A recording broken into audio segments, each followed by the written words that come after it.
Okay, class, we're going to begin our discussion now on the Watchmen.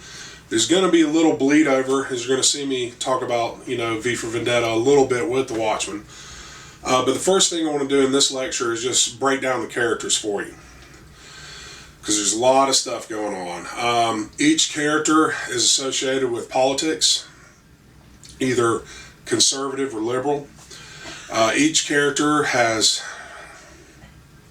symbolic gadgets or outfits that are associated with them, and each character also, most of the characters have a relationship to the sciences in some way, either hard or soft sciences. Hard sciences, are typically things, like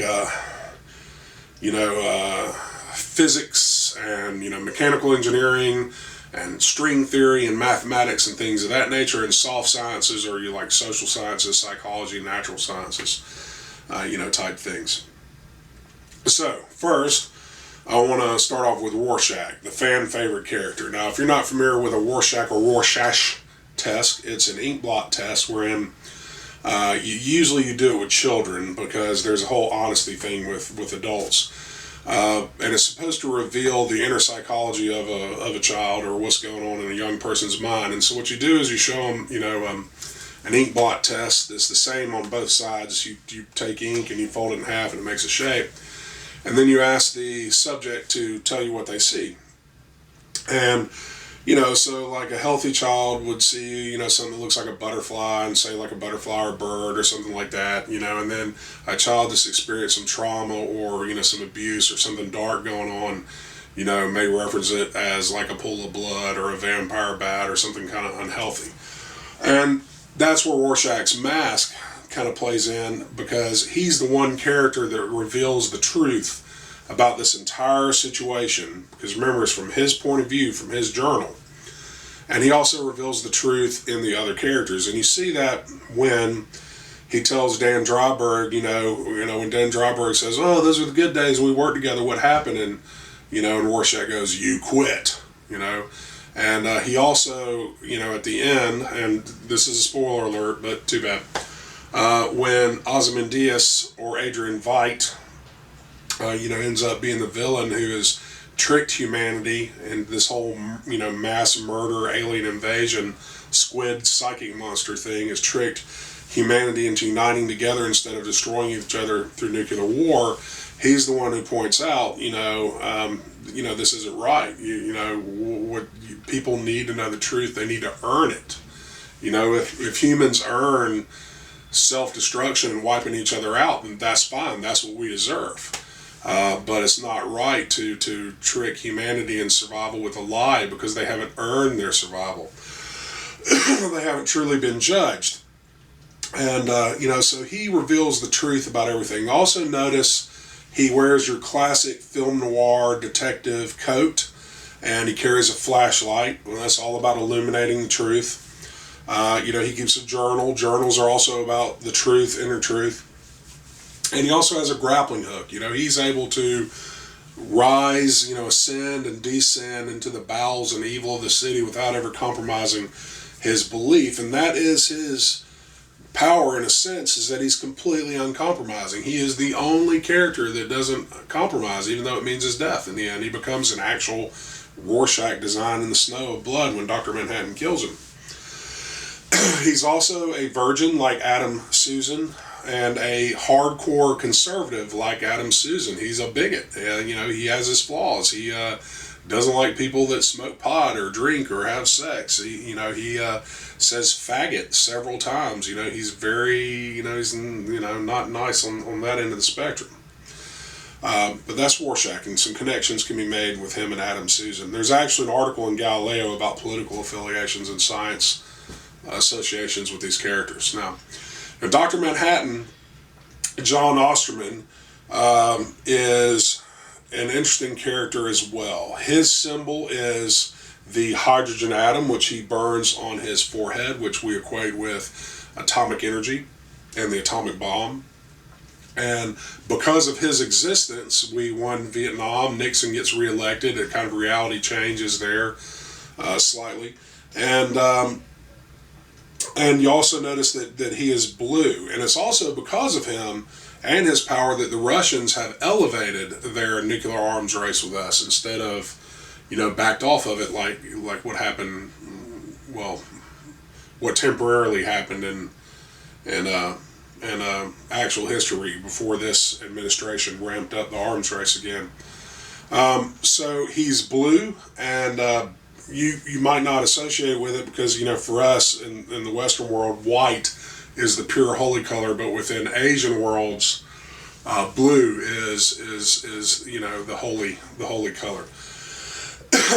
If you'll notice, he has completely lost humanity. He has no understanding of the soft sciences like psychology. He's all the hard science, and because of his power and his limitless power and his ability to see his own past, present, and future, he falls into that Nietzsche idea of predetermination. Yes, he can see his future, but he experiences it as the present. I know that's hard to understand, but he experiences his past, future, and present all at once. And I think we really get to see that in, the funeral scene where it goes into his backstory and you get his point of view, after he goes to Mars, and you get a mix of past, present, and future tense in his monologue. And, so that's Dr. Manhattan. He's pure energy, and although he's the most powerful character, he's the one most trapped in, his situation. It's that whole idea of predetermined fate. He can't seem to do anything about his situation because he's tortured. He can't feel human anymore because he experiences everything all at once, but as a helpless person in the present tense. Now, the comedian is an extremely important character as well. If we notice, his symbols are the smiley face with blood on it, and that represents the dichotomy that is him. He's extremely dark and extremely light character. He murdered, he has a daughter that he's the Silk Spectre that he's disconnected with and that he longs to be with, but he also murdered a woman that was his lover that was pregnant with his child in Vietnam. So he's both dark and light, and he's the one who first discovers the truth about this situation. He also wears the American flag, and this is supposed to be, Alan Moore, an Englishman's criticism of America, is that we are, kind of an extreme dichotomy as a country. We're both really good and really bad at the same time. And he's called the comedian because, he has to laugh about reality, about the situation that he sees. He sees the reality of America and the human species more than anyone else. And that's why he has to laugh. And that's kind of how that Pagliacci joke that Rorschach tells is tied up with the comedian as well. And his death instigates this whole investigation, Rorschach. Edward Blake is his name. Excuse me, I've got a cold. It's ironic, I've got a cold in the hot summer. All right, next we have Adrian Veidt, who is Ozymandias. His name is German. He's clearly associated with Hitler. Going back. Edward Blake, the comedian, also represents conservative, Republican, warmongering type ideas.